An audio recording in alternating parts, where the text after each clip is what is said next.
귀한 찬양 감사합니다.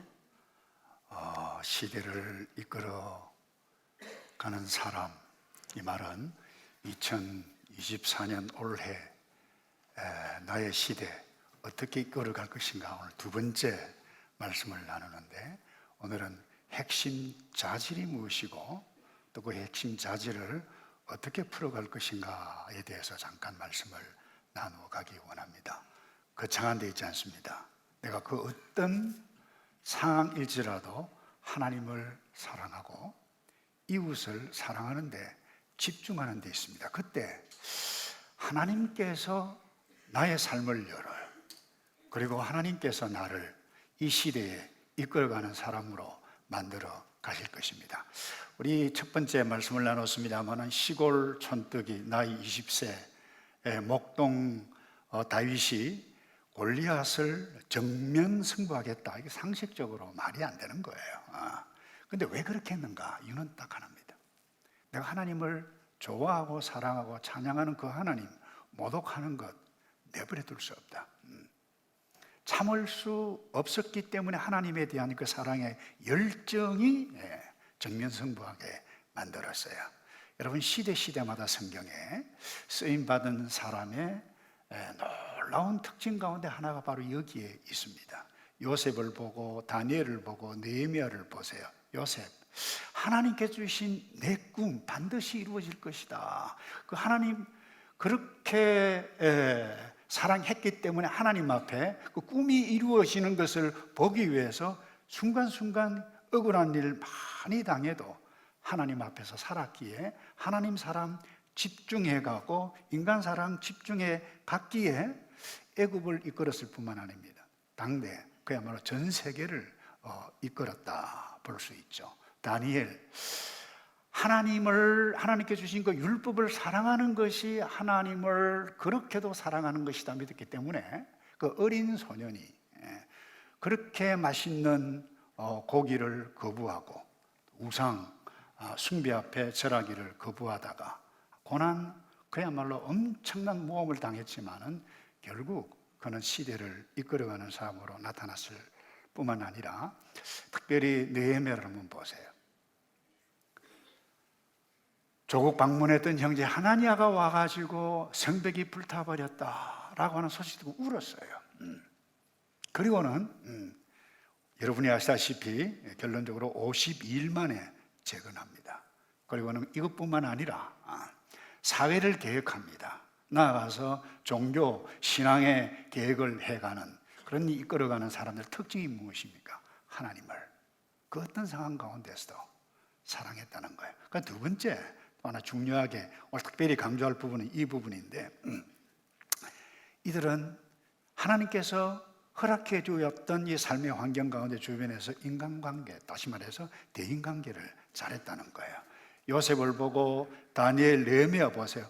미움받고 모함받고 어려움을 많이 당했지만 결국 뭐예요? 주변의 사람들의 도움 때문에 이들이 시대를 움직이고 이끌어갔을 수 있다라고 하는 것을 볼 수 있습니다.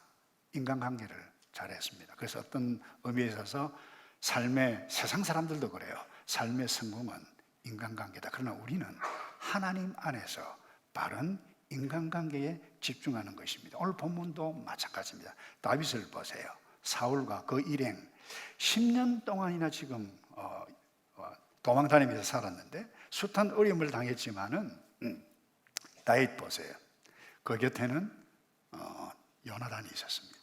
아둘람 공동체, 시클락 공동체에 함께 많은 사람들이 있었습니다. 오늘 본문에도 아비새 같은 그야말로 기가 막힌 장군이 옆에 있었다. 무엇을 이야기합니까? 인간관계를 잘했다는 거예요. 신뢰받을 만한 인격을 가지고 있었다는 거예요. 그래서 오고 오는 사람들에게 선한 영향력을, 어떤 미국에서 유학했던 한 분은 이 다윗에 관해서 설교를 계속 73번까지나 하는 사람을 보았어요. 정리합니다. 내가 신앙이 있다. 저 사람이 신앙이 참 좋다라고 할 때 그 기준이 어디에 있습니까? 다른 데 있지 않습니다. 하나님을 사랑하는 거예요. 이웃을 내 몸과 같이 사랑하는 것. 예수님께서 정확하게 말씀하셨어요. 가장 크고 첫째 되는 계명이 뭐냐? 율법사가 시험하는 말을 했지만은 내 마음, 뜻, 모든 것 다해서 하나님을 사랑하고 내 이웃을 내 몸처럼 사랑하는 것이다 그랬는데, 오늘 보면 보세요. 다윗, 너 이놈아 죽으라 이놈아 하고 창을 던지는 이 사울, 이것만큼 심각한 관계가, 갈등이 없습니다. 그런데 이 갈등의 상황을 어떻게 풀어가는지를 보여주는 한 사건이죠. 자, 먼저 한번 보십시다. 누구와 갈등하죠? 왜 갈등하죠? 갈등하는 첫 번째 근본적인 이유는 사람은 죄성을 가지고 있기 때문에 이 죄성이 이기심으로 변합니다. 이기심을 가지고 누구와 갈등하는 건 주변에 있는 사람들과 때문에 입장 차이가 있어요. 이기심 때문에. 이것 때문에 다 갈등을 나고 싸움을 나고 야단법석을 피웁니다. 옆에 사람 한번 쳐다보시기 바랍니다.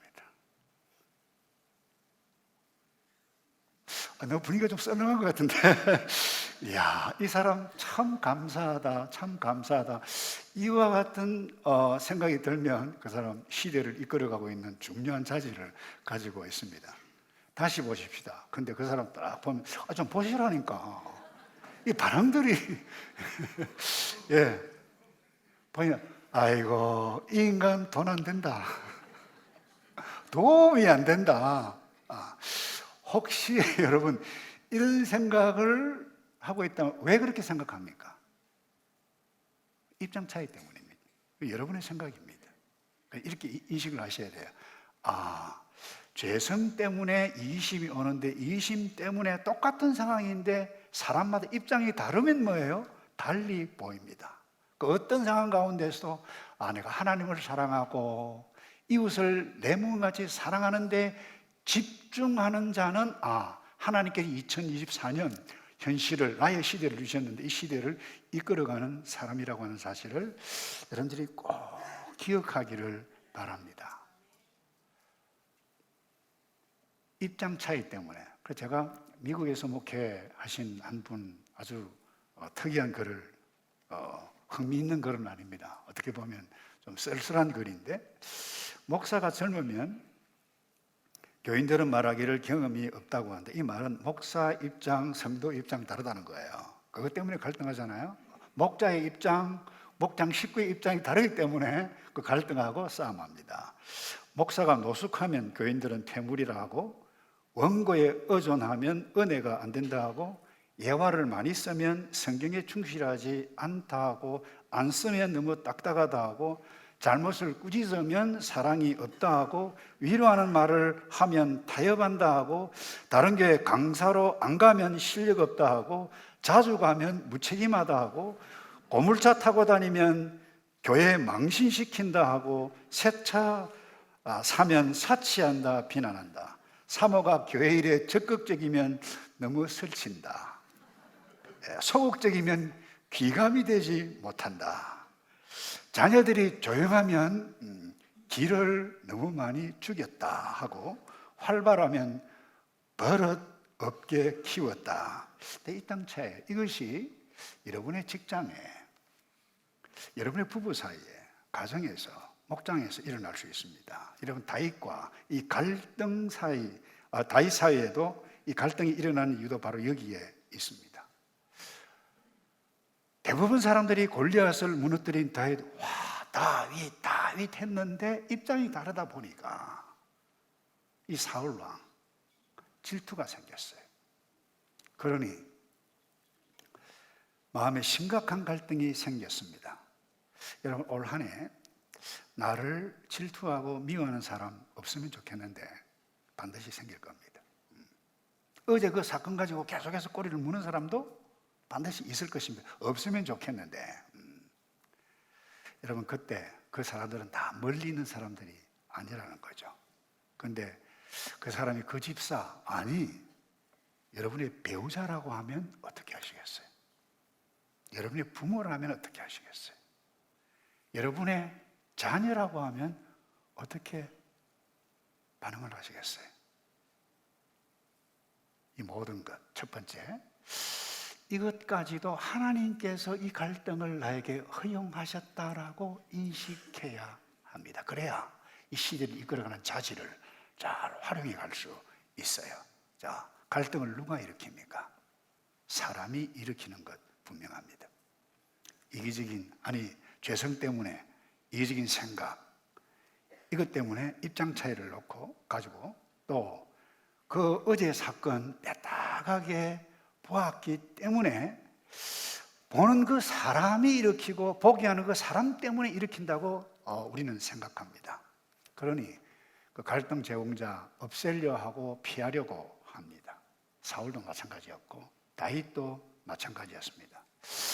이 사울에게 있어서는 특별히 저 친구 다윗만 없으면 이 심각한 갈등 사라질 것이라고 생각을 했기 때문에 지금 10 사람들로부터 첩보를 받고 다윗이 지금 하길라산에 있는 그 10 황무지에 있다. 그러니 군사 3,000명이나 데리고 왔어요. 이유가 뭡니까? 갈등 제공자 저 친구만 없으면 된다는 거예요. 내 시야에 사라졌으면 좋겠다. 여러분, 이런 일들 때문에 우리가 갈등하고 우리가 시험을 받지 않습니까? 그런데 여러분, 반드시 알아야 할 부분은 이것입니다. 그 갈등 때문에 사람을 없애고 사람을 피하고 또 어떤 경우에는 교회도 옮기고 직장도 옮길 수도 있어요. 예. 듣기 싫은 표현 같지만 여러분, 사람 피하고 미피하고 교회를 옮기고 뭐 이렇게 옮겨도 또 나에게 갈등을 주는 사람은 있다 없다? 어떻게 우리 잘 아세요? 더 센 사람 만날 수 있습니다. 제가 마이랭집에 살 때 종종 제 아내와 산책을 합니다. 바닷가에 있어요. 근데 이 하이타이드 때문에 물이 넘치거든요. 그래서 그 물 방파제가 이래 있어요. 예. 근데 가는데 하이타이드 돼가지고 물이 넘쳐가지고 신발을 적시고 옷을 적시는 경우도 있어요. 그때 와, 파도 너무 멋있다, 뭐 이렇게 제가 말하겠습니까? 저놈의 파도가 내 신발, 그리고 뿐만 아니라 모처럼 분위기 잡고 아내랑 산책하는데 다 망쳐놓네. 여러분, 객관적으로 볼 때 아름다운 파도예요. 근데 그것이 나에게 어택을 하게 되었을 때에 나는 갑자기 그 파도가, 아름다운 파도가 저놈의 파도로 변한다는 겁니다. 그럼 난 여쭤볼게요. 근데 그 파도를 누가 일으키시죠? 찬양대 누가 일으키십니까? 할렐루야, 좀 아시네요. 예.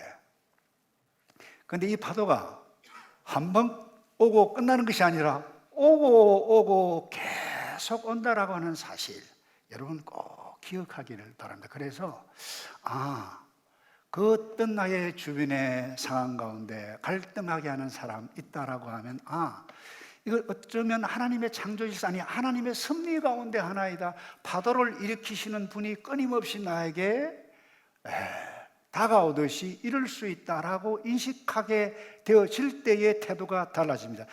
여러분, 다윗의 태도를 한번 보세요. 6절에 누가 나로 더불어 진에 내려가서 사울에게 이르겠느냐.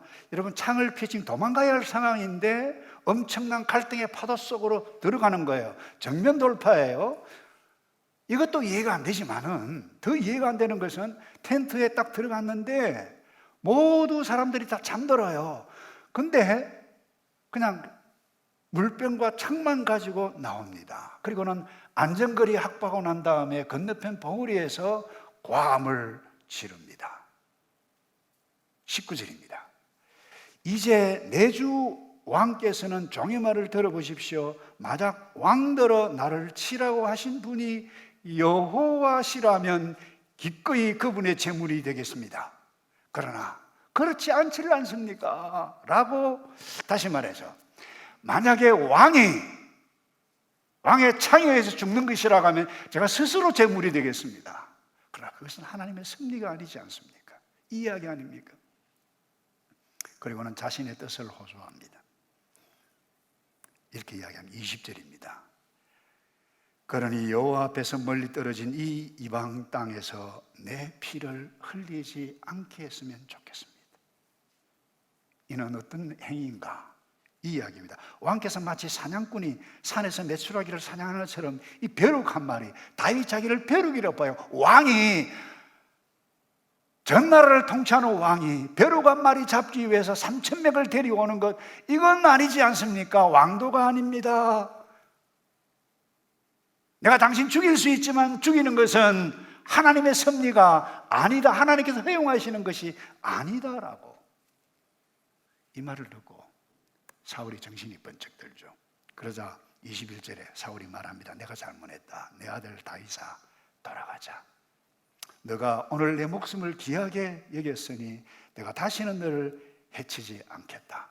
어떻게 보면 진정성이 있는 말 같은데 말만 보면 알다시피 진정성이 없는 말이었어요.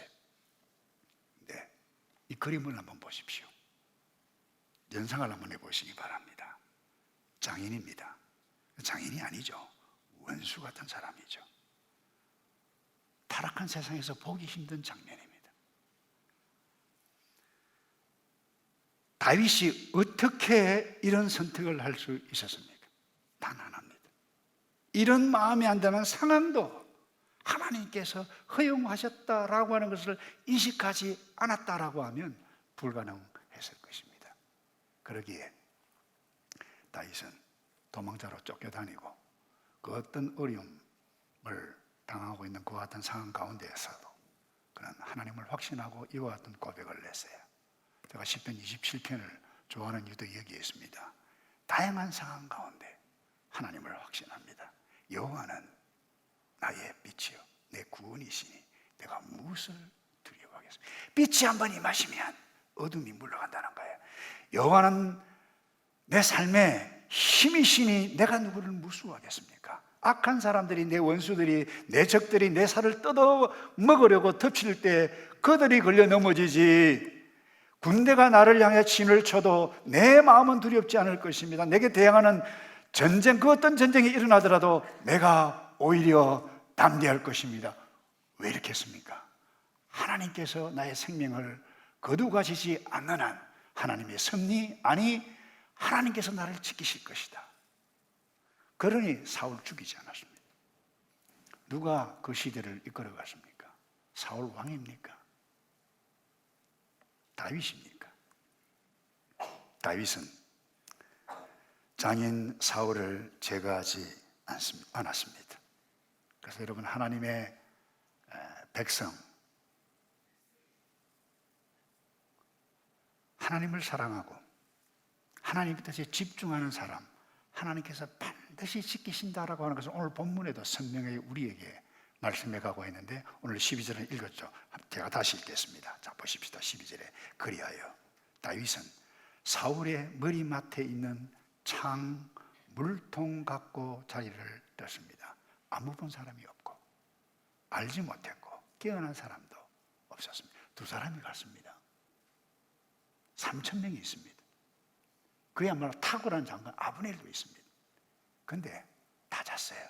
이유가 무엇인 줄 아십니까? 그 다음 성경 말씀을 보세요. 여호와께서 그들을 어떻게 했다고요? 누가 잠들게 했어요? 하나님께서. 성경 기자가 힘주어 이 사실을 기록하고 있는 이유가 무엇입니까? 하나님을 사랑하는 자, 곧 그 뜻대로 부르심을 입은 자들에게는 반드시 지키고 보호해 주시고 모든 것이 합력해서 선을 이루게 하시는 그 하나님이심을 보여주기 위한 것 아닙니까? 여호와께서 잠들게 하시니. 그래서 우리가 누굽니까? 첫 주 때 말씀드렸어요. 너희는 택하신 족속, 왕같은 제사장, 거룩한 나라. 이는 예수 복음 아름다운 덕을 선전하기 위해서 이 땅에 공부를 하고 전업주부가 되고 사업을 하고 모든 일들을 하는데, 이와 같은 뜻에 집중하는 사람, 여러분 주변에 그 어떤 어려움이 온다 할지라도 여호와께서 잠들게 하시니 반드시 하나님께서 저와 여러분을 지키실 줄로 믿습니다. 여러분을 힘들게 하는 사람이 누굽니까? 여러분의 배우자일 수 있어요. 자녀일 수 있어요. 박 집사, 김 집사일 수 있을 것입니다. 그때 그것은 내가 없애야 할 사람이 아니고 하나님께서 일으키신 사람, 바로 여기까지 하나님께서 허용하셨다라고 믿고 반응할 때에 다윗이 경험했던 그의 시대를 이끌어가는 저와 여러분이 될 줄로 믿습니다. 두 번째로 같은 맥락인데 사울 다윗이 죽이지 않았습니다. 제가 이미 말씀드렸습니다만 10년 동안이나 망명생활을 했습니다. 빈털터리였습니다. 가정 모욕을 다 당했습니다. 장인이 아니라 원수 같은 사람이라고 했습니다. 다윗의 입장에서 보면 없어져야 할 정말 좋은 사람들입니다. 좋은 사람이죠. 그런데 이미 말씀을 읽었습니다마는 지금 두 번째 죽일 기회입니다. 첫 번째는 24장에 보면 엔게디 굴에 용병교로 들어왔는데 다윗이 옷깃만 스치고 다시 경고를 했습니다. 그런데 두 번째 죽일 기회입니다. 한번 생각해 보세요. 모든 갈등을 잠재울 수 있는 상황입니다. 두 번째 기회가 왔어요. 부하 장군 아비새가 이렇게 20절 8절에 이렇게 말을 합니다. 하나님이 오늘날 당신의 원수를 당신의 손에 붙였습니다. 나로 창으로 그를 찔러서 단번에 땅에 꽂게 하소서. 내가 그를 두 번 찌를 것이 없습니다. 사실 아비새만큼 당대 창을 잘 쓰는 장수는 거의 없을 만큼 명장이었습니다. 지난번 어제 사건도 압니다. 아비새는 지난번 용변 보러 왔을 때 살려줬으면 됐습니다. 이제 그야말로 천재 1호와 같은 하나님께서 당신에게 주신 이 기회입니다. 갈등을 잠재울 수 있는 기회입니다 라고 두 번 찌를 필요가 없다라고 말을 했을 그때에 뭐라고 합니까? 죽이지 말라. 죽이지 말라. 누구든지 손을 들어 여호와의 기름 부음을 받은 자를 치면 죄가 없겠느냐. 창을 거두라. 중요한 핵심 가치를 여기에 우리에서 발견할 수 있습니다. 여러분, 어제 구약의 기름 부음 받은 왕이기 때문에 죽이는 것이 죄라. 그건 어제 이야기입니다. 오늘 이 땅에 예배드리는 저와 여러분 가운데 하나님의 성령의 기름 부음을 받지 않은 사람이 어디에 있습니까? 우리 모두는 하나님의 기름 부음을 받은 자인데 때로는 어떤 갈등 때문에 저 친구 내 시야에서 없애겠다, 제거해야 되겠다. 여러분, 하나님의 나라의 근본적인 핵심 가치를 훼손하는 것이라고 하는 사실을 놓치지 않기를 바랍니다. 따라서 합시다. 다시요. 성도는 사람을 살리는 사람입니다. 여러분, 이 말씀을 꼭 기억해가고, 이 말은 멀리 있는 사람 아닙니다. 갈등 주변에 가까이 있는 사람과 한다고 그랬어요. 배우자를 살리고 자녀를 살리고 내 마음에 안 드는 그 친구 살리는 것이 하나님의 뜻. 여기 집중할 때에 내 시대를 이끌어갈 수 있는 사람을 우뚝 서게 한다라고 하는 이 사실을 놓치지 않기를 바랍니다. 그런데 오늘날 우리가 살고 있는 이 2024년도 마찬가지였습니다만 2025년도 동일할 것입니다. 왜 이렇게 황폐합니까? 왜 이렇게 살벌합니까? 왜 이렇게 메마릅니까? 삶이 다른 것 없습니다. 아비새가 했던 말을 보십시오. 두 번 찌를 필요 없습니다. 끝냅시다. 하나님께 주신 기회입니다.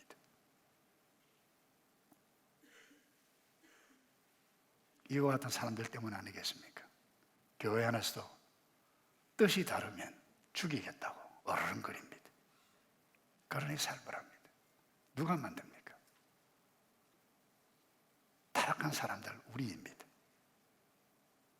여러분, 이렇게 살면 어떤 일이 일어나는 줄 아십니까? 사울을 보세요. 사랑하는 아들 요나단을 잃습니다. 아버님, 이 다윗이 무슨 죄가 있습니까? 어영죄에 맺었어요. 나이 차이가 20살이나 더 넘었어요. 더 이상 아버지를 아버지라 인식하지 않습니다. 관계가 파괴됩니다. 이것만큼 더 큰 비극이 어디에 있습니까? 또 하나, 누가 어려움을 당합니까? 사울왕 자신입니다. 그 질투심 때문에, 미래에 대한 두려움 때문에 이 왕위를 요나단에게 줘야 되는데, 아니 내 왕자리 어떻게든 저 녀석이 죽어야 되는데, 그러다 보니까 밤잠을 못 잡니다. 정신분열증이 일어났어요. 우울증이 일어납니다. 공황장애가 일어납니다. 무당까지 찾아갑니다. 미친 사람이 됩니다. 결국 어떻게 됩니까?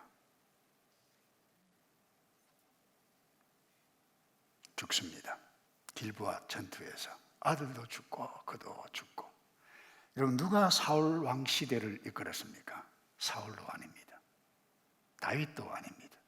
정확하게 말하면 하나님께서 이끌어 가셨다라고 하는 사실.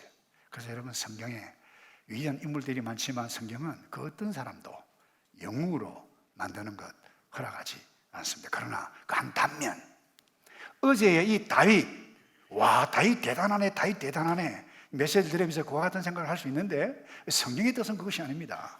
이 다윗, 앞으로 오실 메시아가 어떻게 통치하고 어떻게 다스리는가, 어떻게 구원을 누려가는가, 너희들이 어떻게 해야 메시아가 다스리는 나라이지만 어떻게 구원을 누리는가, 그거 보여주기 위해서 미리 어제 보여주신 사건입니다. 그래서 아비새에게 다윗은 다시 이야기합니다. 하나님이 통치하신다. 여호와가 사시거니와 여호와께서 그를 치시리니, 다시 말해서 좀 못된 놈이니까 하나님께 치실 거, 이런 맥락이 아닙니다. 하나님이 살아계, 하나님께서 이끄시고 하나님께서 판단자고 하나님께서 심판하신다는 거예요. 여러분, 바다의 파도를 없애려고 하는 사람 보았나요? 아이고, 저놈의 파도 없으면 산책하는데 전혀 문제가 없겠는데, 그래서 파도를 팍 없앱니다. 이런 바보가 어디 있습니까? 파도를 누가 일으키신다고요? 하나님께서요. 갈등을 누가 일으키신다고요? 현실적으로는 사람이 일으키지만 그 뒤에 하나님께서, 하나님의 섭리가 있다라고 하는 것을 여러분들이 놓치지 않기를 바라고, 여러분들을 힘들게 하는 사람 있을 것입니다. 없다라고 하면 앞으로 있을 것이고, 아무도 없다, 여러분 자신이 다른 사람을 괴롭히고 있다고 생각하면 됩니다.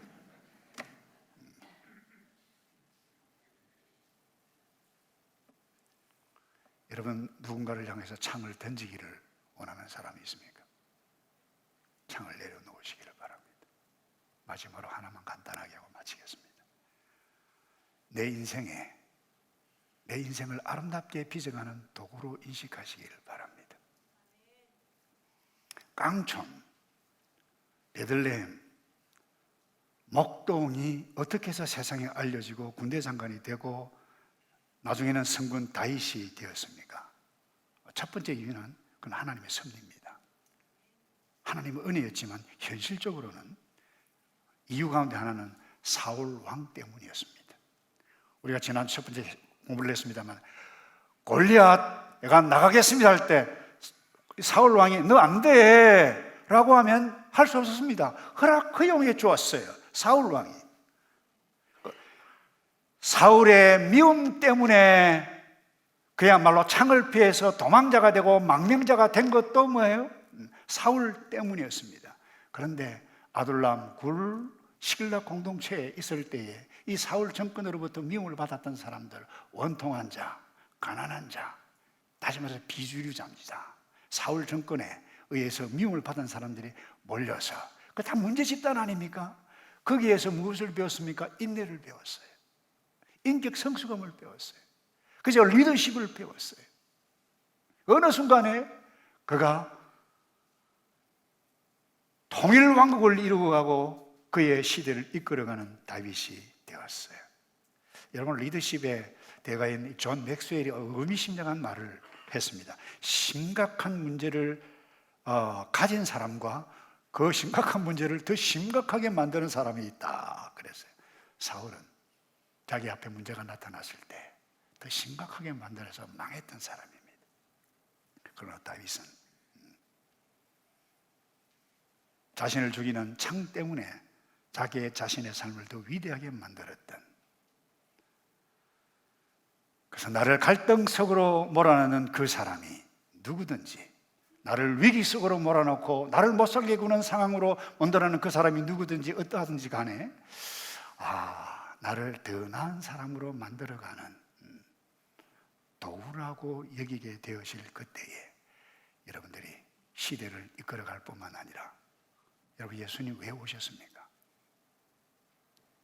하나님과 우리 사이의 갈등, 그 누구도 해결할 수 없었습니다. 친히 오셨어요. 친히 죽으셨어요. 구원이 무엇입니까? 이 갈등 속에 있는 관계의 회복입니다. 구원은 내가 그 마음에 안 드는 사람을 죽여서가 얻는 것이 아니라, 나를 지금 힘들게 하는 그 사람, 그 사건 뛰어넘게 되어질 때에 나의 시대를 주관하시는 그 하나님께서 나를 이 시대를 이끄는 사람으로 넉넉하게 쓰임받게 해주실 것이고, 이것을 기억하시기 바랍니다. 주 안에서, 다시 따라할까요? 주 안에서 우리는 하나입니다. 사실 예수 믿어야 할 사람도 사람이라고 하면 그들을 품어야 할, 하나님께서 하나님의 형상을 지니고 있는 사람이라고 하는 것을 기억해가고, 그 어떤 어려운 일들을 만나더라도 이 주의 뜻 이루어가 멋진 삶을 누려가시는 올 한 해 되시기를 주님의 이름으로 축복합니다. 기도하겠습니다. 아버지, 우리를 성도로 부르시고 특별히 기름 부음 받은 왕 같은 제사장으로 살게 해주셨는데, 그러나 현실 녹록지 않습니다. 그 사람만 보면 가슴이 뛰고 어쩔 도리가 없는 연약한 모습, 우리에게도 다 있습니다. 그때 성령께서 나와 함께 하시고, 성령께서 나를 인도해 가시고, 성령께서 내 삶을 아름답게 빚어가실 그 하나님인 것을 믿고 넉넉하게 주를 찬양하며 살아가는 우리 모두이도록 복을 내려 주시옵소서. 예수 그리스도의 이름으로 기도합나이다. 아멘.